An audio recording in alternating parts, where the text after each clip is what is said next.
Bom dia, meu nome é Victor, eu sou médico geriatra pela USP e hoje eu vou gravar alguns vídeos aqui sobre a aplicação e regras de avaliação do MoCA. Mental Cognitive Assessment, uma bateria cognitiva utilizada em pacientes que têm uma escolaridade um pouco mais alta, que avalia diversas funções cognitivas, mas que possui diversas minúcias para que a gente possa pontuar corretamente os testes realizados pelos pacientes, ok? Nos próximos vídeos nós vamos mostrar teste a teste. Bom, dando sequência, vamos começar então com a bateria cognitiva. Aqui está o instrumento, o MoCA na versão brasileira, e nós vamos, teste por teste, explicar como que deve ser feito. Então, ele avalia a função visoespacial e executiva, a nomeação, a memória, a atenção, a linguagem, a abstração, a evocação tardia e a orientação temporal e espacial, tendo como uma pontuação máxima o número de 30. Aqui passando para a primeira parte de aplicação, nós vamos aqui para a função visoespacial e executiva, que seriam 3 testes que pontuam no total de 5. O primeiro deles é o trail making, onde você vai explicar para o paciente que ele deve seguir uma sequência onde há uma lógica, sem que ele, inclusive, para que ele faça uma trilha, não deve retirar a caneta do papel, então ele vai fazendo uma trilha sem retirar a caneta e seguindo. Você começa mostrando que há uma regra lógica, onde devem ser intercalados números e letras.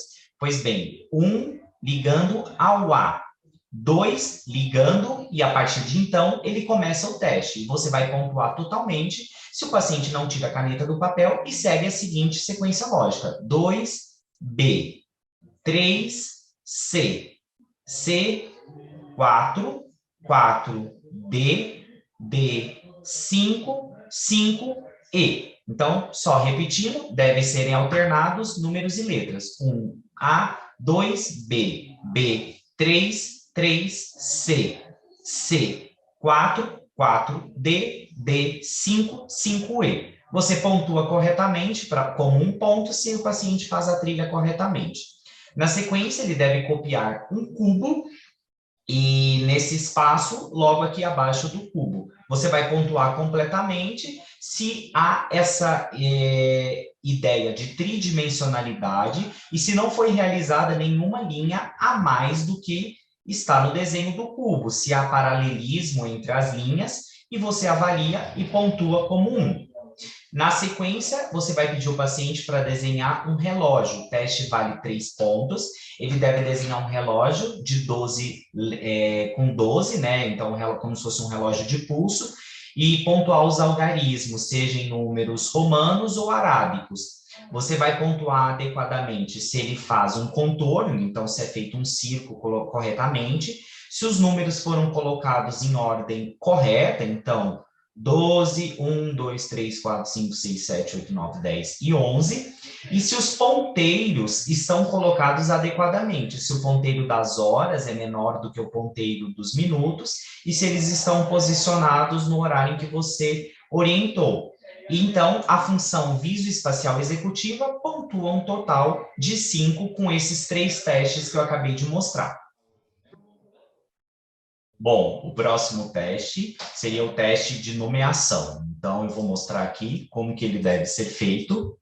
Você vai ter essas 3 figuras de animais e você vai pedir ao paciente para que nomeie cada um desses animais, pontuando 1 ponto para cada nomeação correta.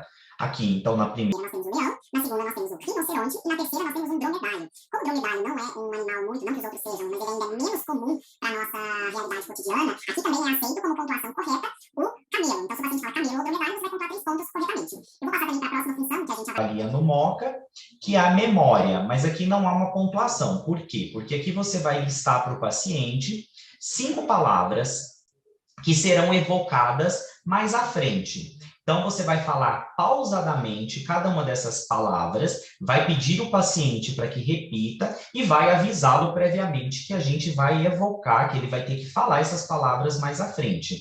As palavras são rosto, veludo, igreja, margarida e vermelho. Então, ele tem aqui até 2 tentativas para poder repetir adequadamente, e você vai avisar, então, que ele tem que guardar essas palavras.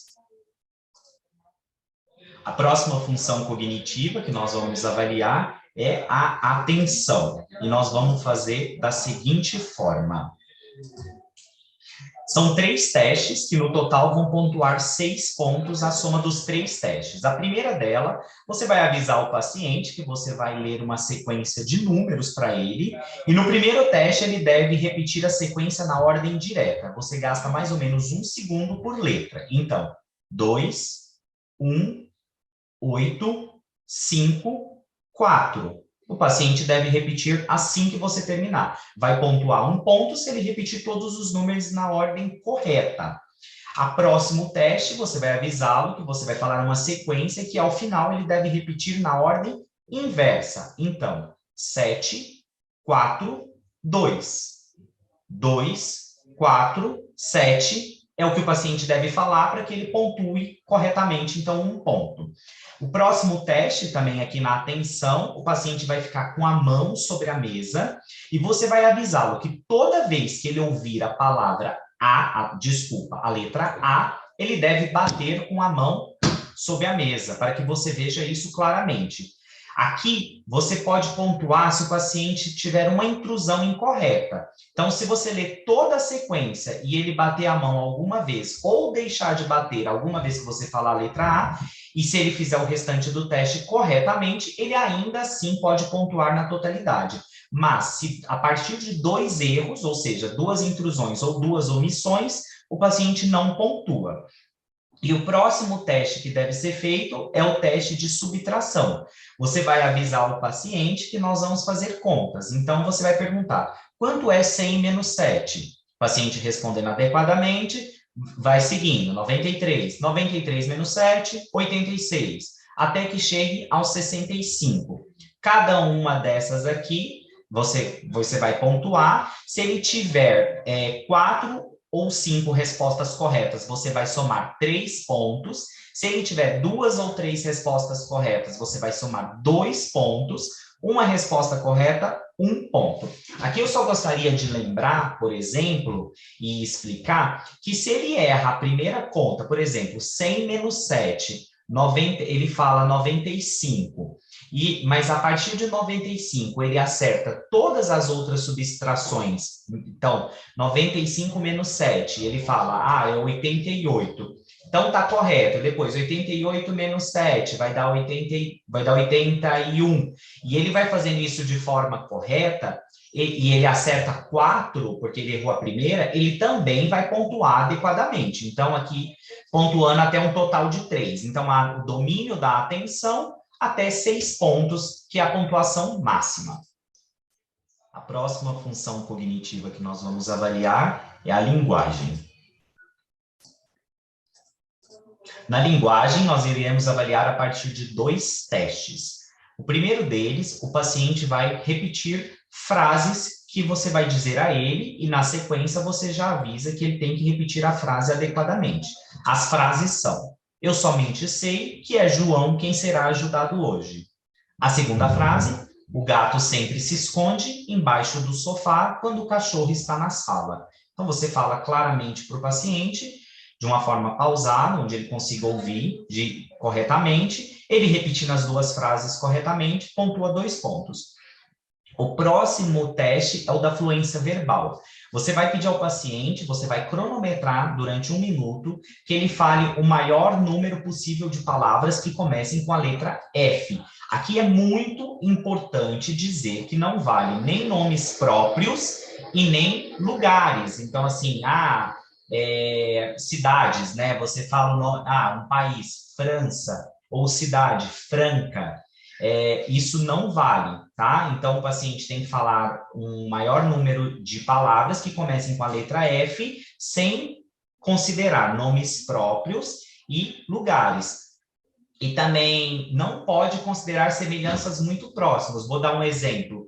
Fogo e fogaréu. Você considera uma vez. Forno e fornalha. Você considera uma vez. Se ele fala a partir de 11 palavras, ele tem a pontuação máxima, não importando se ele fala até próximo de 20. A partir de 11, você pontua 1 ponto. E ele, então, aqui, ele somando os 2 testes corretamente, ele pontua até o máximo de 3. Bom, as próximas funções cognitivas que serão avaliadas serão a abstração e a evocação tardia. E nós vamos fazer da seguinte forma. Na abstração, você vai primeiro explicar ao paciente qual é a semelhança que existe entre uma banana e uma laranja. Você vai dizer, ambas são frutas. Então, ele vai entender a partir disso que ele tem que fazer esse teste de abstração e buscar explicar qual é a semelhança que existe entre as palavras que você vai dizer. Depois que você explica, então, em que banana e laranja, a semelhança entre elas é ser uma fruta, você diz qual é a semelhança que existe entre um trem e uma bicicleta. Idealmente, são meios de transporte. E aí você pode considerar algumas respostas próximas. Ah, eles servem para ir de um lugar ao outro. Então, é uma outra forma de dizer que são meios de transporte. Ou, eles carregam pessoas. Também você considera. Mas se ele faz algumas semelhanças muito mais distantes, trem e bicicleta, ambos têm rodas. Não, isso você não vai considerar, tá? A próxima abstração que o paciente tem que fazer é qual é a semelhança entre um relógio e uma régua? Idealmente, a resposta deve ser, são instrumentos de medida, ou ambos possuem escala, ou ambos medem algo. Então, essas são as abstrações corretas que você considera. Se ele faz os dois de uma forma correta, você dá 2 pontos. E agora, você vai falar ao paciente, lembra que há alguns minutos atrás, eu falei uma lista de 5 palavras para você, e nisso você agora vai ter que me dizer quais palavras são. Então, para cada palavra evocada corretamente, o paciente vai contar um ponto. Rosto, veludo, igreja, margarida e vermelho. Ele não precisa falar na ordem correta, mas ele precisa dizer as palavras corretamente. Caso o paciente não consiga, depois ele fala, ele entregou, fala, olha, agora eu não consigo mais. Você dá pistas de categoria para ele, por exemplo, é um tipo de tecido, aí ele pode lembrar, era veludo. Ou é um lugar onde as pessoas vão para rezar, igreja. É uma flor, margarida, é uma cor, vermelho. E ainda assim, se ele não conseguir, você ainda pode dar a dica de múltipla escolha. Entre as opções que eu vou falar, qual dessas que tinha aquela palavra na lista? Por exemplo, lírio, rosa, margarida. E aí pode ser que o paciente se lembre. Porém, se o paciente precisou de pista, ele não pontua corretamente. Ele não pontua. Ele só vai pontuar se foi evocado sem nenhuma ajuda. Mas aqui é bom até para a gente avaliar o grau de dependência que o paciente ficou em relação à palavra que você disse, ok? Bom, nós vamos passar ao último teste, que vai avaliar a orientação temporoespacial do paciente. A orientação temporoespacial, então você vai perguntar o dia do mês, o ano, o dia da semana, o lugar e a cidade, tá? Cada um item correto desses dito pelo paciente soma um ponto, totalizando até um total de 6. Aqui no lugar, só que vale a pena dizer que a gente aceita algumas aproximações. Por exemplo, se você está dentro do consultório médico, ele fala, eu estou dentro, que lugar é esse? Uma clínica, um consultório médico, um prédio de saúde. Então, você considera algumas aproximações. Se você está aplicando isso na casa do paciente, então, aqui é a minha casa, é uma casa. Ou seja, onde você for, é o único que você pode aceitar alguma aproximação. Então, nós avaliamos função visoespacial, nomeação, memória, atenção, linguagem, abstração, evocação tardia e orientação. O total de pontos é 30. E aí você soma quanto o paciente fez em cada domínio, e é sempre importante exemplificar aonde foi a perda, em qual domínio foi a perda, porque isso vai ajudar de uma forma muito importante a gente a pensar num diagnóstico correto, ok? Agradeço aqui a oportunidade, espero que aproveitem.